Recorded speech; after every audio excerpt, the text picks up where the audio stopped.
That probably happened to her when she was her age.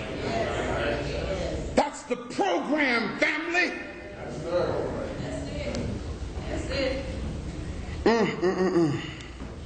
What are the tenets of the doctrine of bibliology? The doctrine of bibliology teaches something called the verbal plenary inspiration of the scriptures.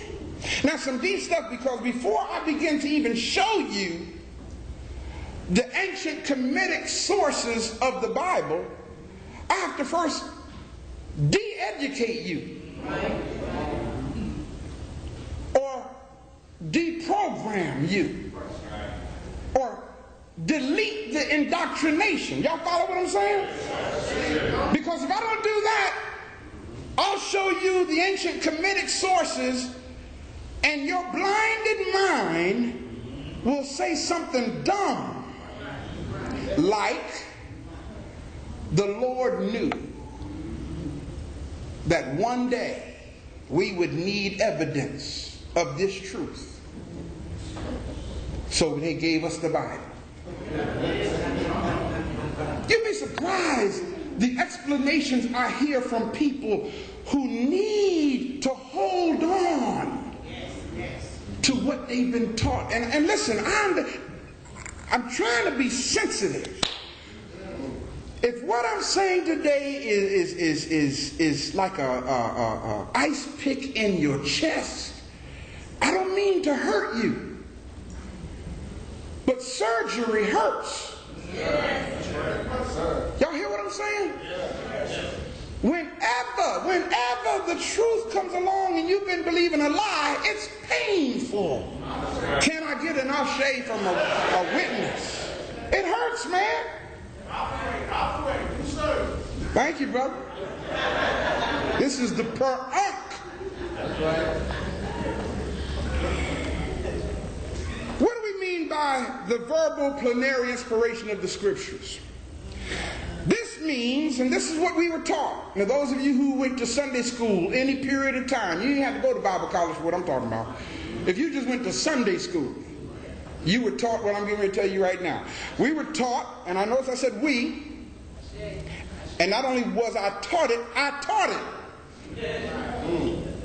For over 20 years, I taught the program. Y'all follow what I'm saying? The verbal plenary inspiration of the scriptures means that the very words written in the Bible came from God. It literally means that every word in the Bible, that's what the word plenary means. It means the total thing from Genesis to Revelation. Every word came from God. And that these writers were sitting around one day and God breathed into them what to write. That's what is meant by inspiration. Now, that's some deep stuff, y'all. Now, honestly, you need to understand something. I don't have a problem with the verbal plenary inspiration of the scriptures. I don't have a problem with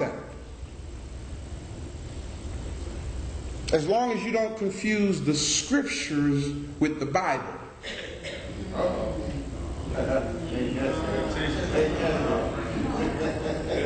Verbal plenary inspiration means that the original writers, not the copyists, not the translators, but the original writers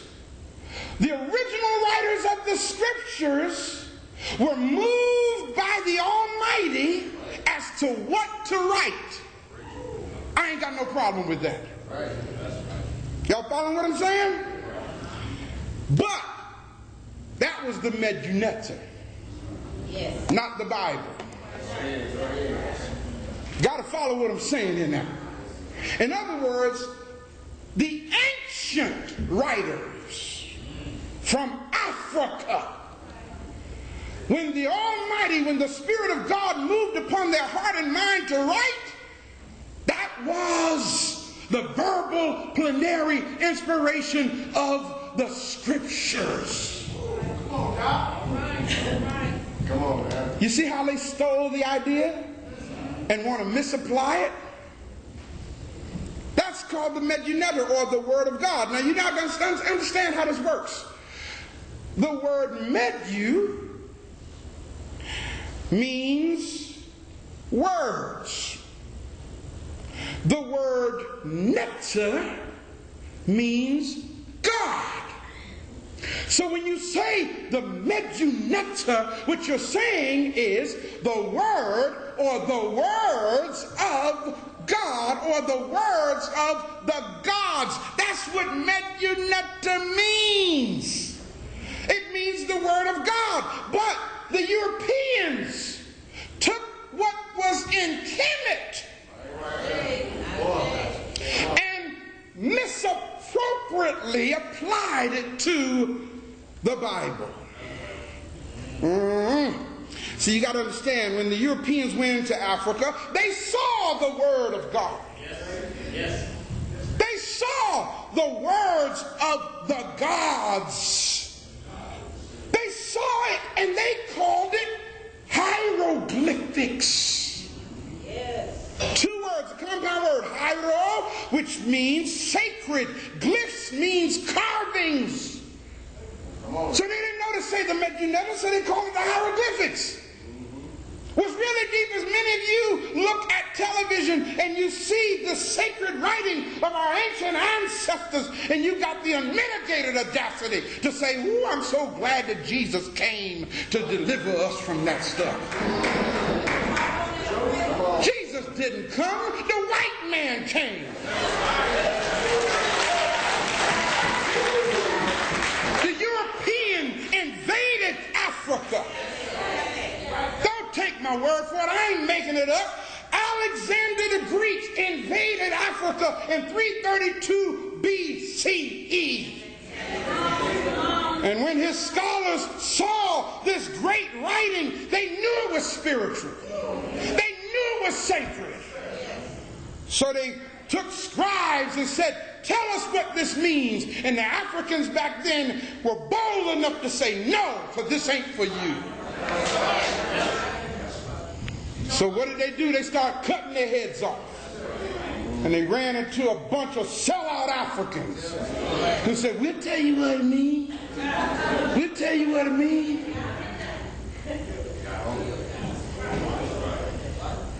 Y'all all right? We need to understand, family, that there's nothing in the biblical text, nothing in the biblical text that calls the Bible the Word of God. The phrase the Word of God is used in the King James Version of the Bible 45 times. 3 times in the Old Testament and 42 times in the New Testament. The phrase the Word of God. And none of them mean the Bible. Now, I don't have the time to go through all 45 verses. But let me help you find them on your own. Go to BibleGateway.com.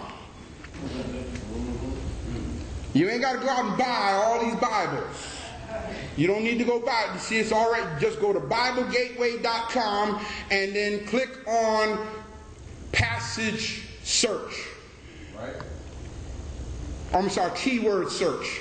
And then type in the phrase, the Word of God, and then click match exact phrase, and you'll see it all come up 45 times. And read them, and you'll see that not any reference is referring to what we call today the Bible. So my question to Africans, I don't care about asking nobody else. I want y'all to think. I want you black folk to think. And if you're ashamed to be called black, I want you colored folk to think. And if you're ashamed to be called colored, I want you Negroes to think. I hope you realize that you are an African. I don't care how far removed you get from who you are, you're still an African.